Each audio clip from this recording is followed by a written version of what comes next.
Good morning, everyone. Thank you for watching this talk. My name is Patricia Martínez-Garzón, and I'm going to report to you today about some of our first observations from the deployment of a near-fault seismic network deployed in the eastern Sea of Marmara region, which revealed a long-term activation of a local fault possibly controlled by slow slip. And I would like to start by acknowledging the collaborators of this study, which are Virginie Durand, Stefan Benz, Grzegorz Kiatek, Georg Dresen, and Marco Bonhoff, all of us from the GFZ in Potsdam, Germany, and also Taylan Turkmen and Murat Nurlu from AFAD, Turkish Disaster Management Presidency from Turkey. The North Anatolian Fault Zone runs for more than 1,000 kilometers along from east to west in Turkey. And in the western part, it enters the Marmara region and splits into several branches. The main segment of the North Anatolian Fault in the Marmara region is the northernmost segment, so-called the Princess Island segment that you see here in red, which appears to be most likely locked and currently constitutes a seismic gap for a major earthquake in direct vicinity of the megalopolis of Istanbul, signifying an important seismic hazard. And in this context, GONAF is an international geophysical borehole observatory which was recently implemented by the GFZ, and this observatory provides optimal monitoring conditions to advance the understanding of earthquake nucleation processes and deformation around the eastern Sea of Marmara. The backbone permanent instrumentation includes 7 seismometer arrays, which you see here labeled with the red circles, out of which 4 are equipped with strain meters deployed by the UNAFCO in the US, from which you will hear more in the following slides.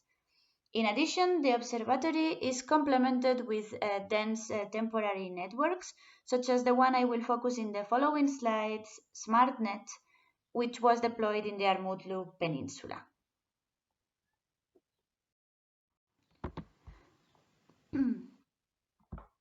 The following branch to the south is the Chinarchik Fault, which bounds the other side of the Chinarchik Basin, and analysis of full band deformation along the onshore segments of this Chinarchik Fault facilitates, first of all, near-fault monitoring and low earthquake magnitude thresholds, and it is of high relevance for a number of reasons.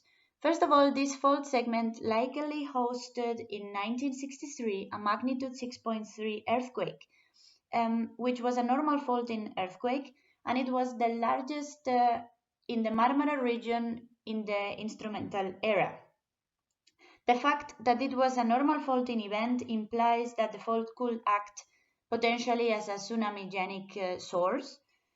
And also, this fault segment may mark the western tip of the 1999 magnitude 7.2 Izmit earthquake. And therefore, the static stress conditions following the 1963 and 1999 earthquakes suggest that the Chinarchik fault might be close to failure, which is supported by observations of dynamic triggering.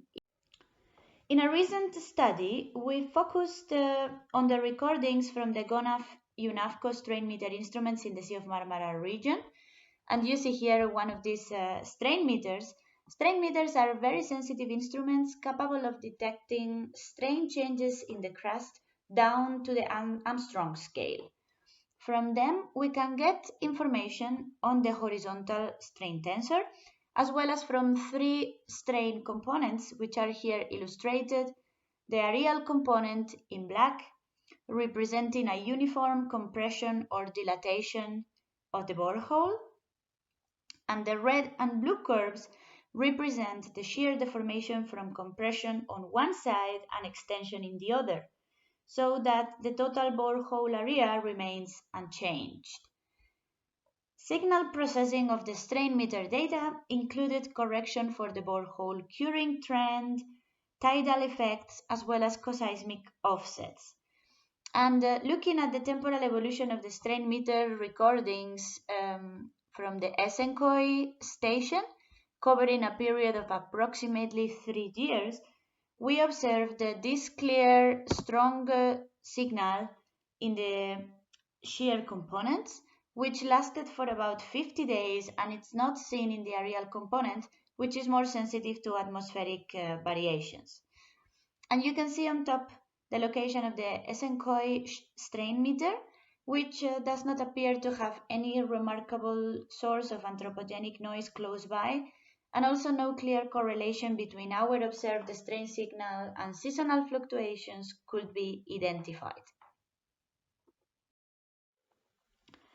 Now, I marked for this time period the occurrence of the earthquakes with magnitude larger than 3.5 in the region, which you see here with the vertical lines.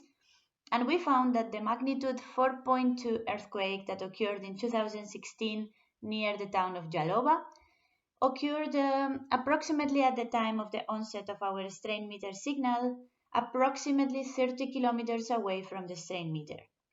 And the lower plot represents in blue the seismicity rates and cumulative seismic moment for the spatial area around the magnitude 4.2 epicenter, and the green bars and green line represent the seismicity outside this region. So one can see that during the period covered by the strain meter signal, which is here marked in yellow, several other moderate events occurred in the region, and this allowed us to conclude that there was an interaction between seismic deformation and also this slow strain release in the region. Interestingly, a similar transient was observed about 1 month later using GPS data a little bit to the west of this region, around the rupture area of the 1999 Izmit earthquake rupture, which is observed to display still post-seismic relaxation.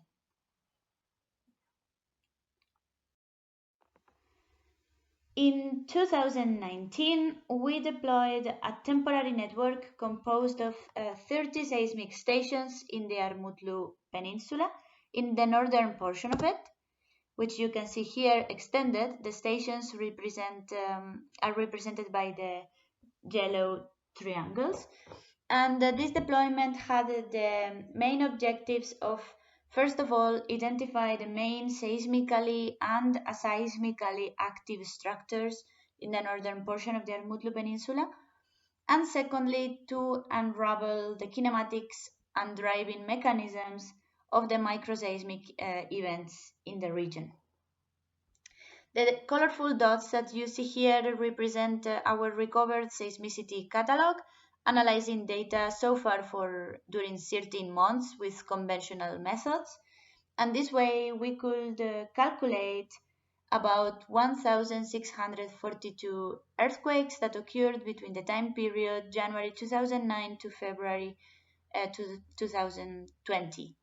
These events cover the magnitude range between 0.7 to 3.5, and we could successfully relocate 831 events, and these events had an average uncertainty of 130 meters and 40 meters in the horizontal and vertical directions, respectively. And you see here different, and in the following slide, we will focus on this region that is here highlighted with this red rectangle around a magnitude 4.5 event that occurred in December 2018, approximately 1 month before the deployment of this seismic network. So this is the region where the magnitude 4.5 event occurred. The large gray event is the magnitude 4.5, and the events that appear color encoded in gray are taken from AFAD catalog, and they cover the month between the 4.5 event and the beginning of the SmartNet network. The seismicity from our catalog is color encoded with time and size encoded with the magnitude, and it defined a roughly planar seismogenic structure where the main shock of magnitude 4.5 ruptured at the bottom, and the plane is approximately deep in northeast.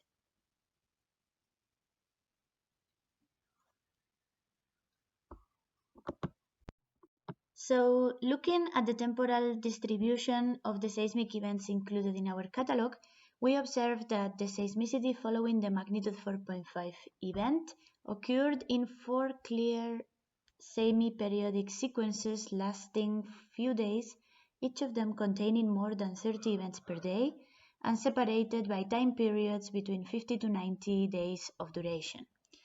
The 3 first sequences activated the main observed planar structure, while the 4th sequence activated a slightly different cluster which does not align with the rest of the seismicity.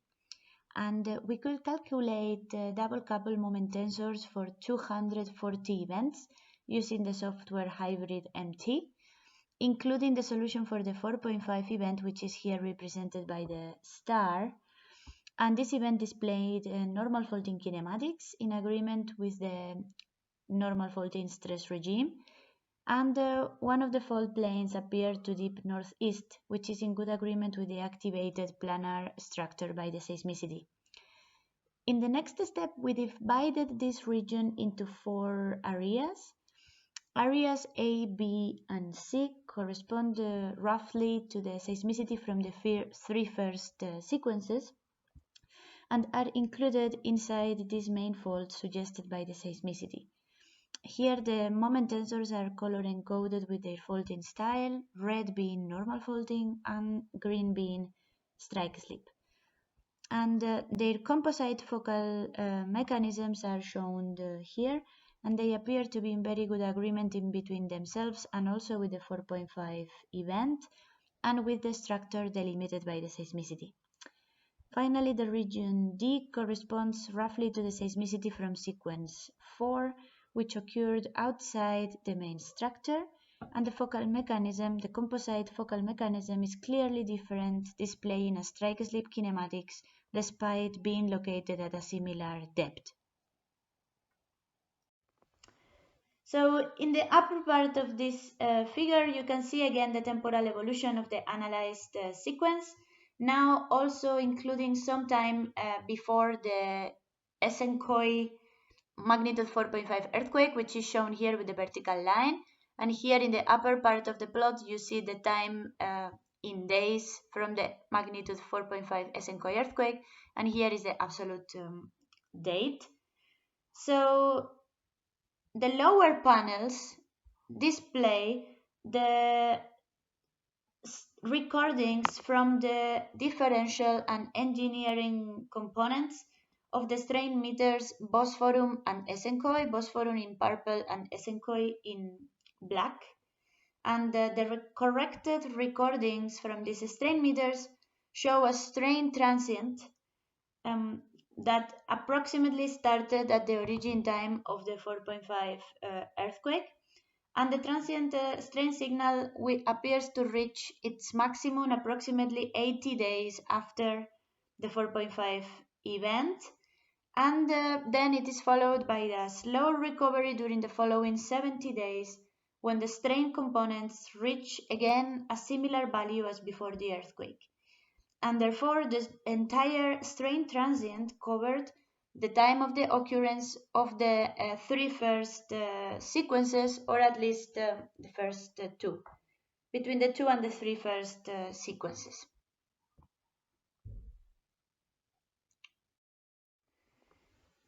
And in the last step, we investigated the migration patterns of the seismicity away from the magnitude 4.5 event. So in this plot, we are showing the distance from the 4.5 event with time in days after the 4.5 event.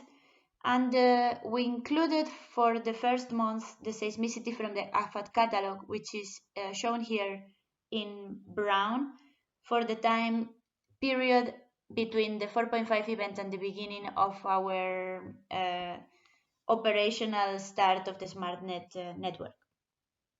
So focusing on the propagation of the seismicity away from the 4.5 event during the first month, which is here zoomed in the lower part, we found that the distance of the events to the main shock initially grows with low log time, or at least it appears to be relatively well fitted by a logarithmic time, which is in many cases thought to represent after sleep.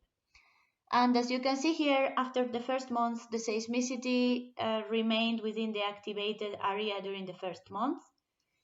And therefore, this logarithmic behavior of the seismicity migration suggests the rupture of one or more asperities being loaded by aftersleep driven by brittle creep after the magnitude 4.5 event. And in addition, we tried to fit a root mean square fit that could potentially represent a fluid diffusion to the migration of the seismicity, and no clear fitting could be identified for a reasonable range of diffusivity values.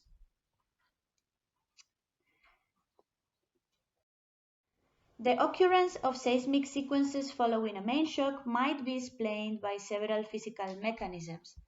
First, fluid movement along pre-existing fractures in the main shock area can promote occurrence of aftershocks, as it is explained in many cases by the equation of the fluid diffusion. Second, seismic sequences may also be driven by aftersleep accommodated by brittle creep in the area where the main shock occurred, as it has been shown also by the migration of several large earthquakes and in different studies. And finally, coseismic static or dynamic stress changes will perturb the stress distribution in the regions surrounding the main shock area. In our case, the Armutlu Peninsula is a fluid-rich environment and it hosts several hot springs. However, the seismicity analyzed here did not follow a fluid pressure diffusion front as suggested by this equation, indicating that the extended seismic activity is likely not due to just pore pressure diffusion. Instead, various lines of evidence pointed towards the rupture of one or more asperities being loaded by aftersleep, at least during the first 150 days after the magnitude 4.5 Esenkoi earthquake, including the migration of the seismicity from the main shock following a logarithmic relation in time, at least during the first month, and also the lack of a clear main shock aftershock sequence within the sequences 1 and 2, resembling a swarm-like behavior, and also the observation of a transient signal at 2 strain meters during that period of time. And after the occurrence of the two first seismic sequences, stress redistribution around the main shock area could likely have caused the breaking of remaining asperities in the vicinity. And this hypothesis will be supported by the larger events contained in sequences 3 and 4 with magnitudes larger than 3, and the smaller epicentral distances between the magnitude 4.5 event and these sequences. So this is my last slide, and here is a fast summary of my main points during the talk. First of all, a transient signal concomitant with a magnitude 4.2 event was observed in 2016, lasting for about 50 days, highlighting the interaction of seismic and aseismic deformation in the region. And although I didn't talk about it in this talk, but we additionally looked for tremor in this region and no unambiguous signals were identified. And in this study, we resolved the mechanisms driving the persistent seismic activation around the 2018 magnitude 4.5 Esenkoi earthquake in the eastern Sea of Marmara region. And the bulk of the microseismicity recorded with this instrumentation corresponded to 4 seismic sequences occurring in a planar structure occurring every 50 to 90 days. and the various lines of evidences, including the resolved migration patterns of the seismicity, the periodicity of the activated sequences, and a long strain transient observed in 2 strain meters, suggest that at the least the first 2 seismic sequences may have been driven by a seismic deformation and afterslip from the 4.5 earthquake. And with this, I would like to conclude. Thank you very much for your attention. And if you are interested in this topic, I encourage you also to see and watch the talk by Virginie Durand also on this session. Thank you.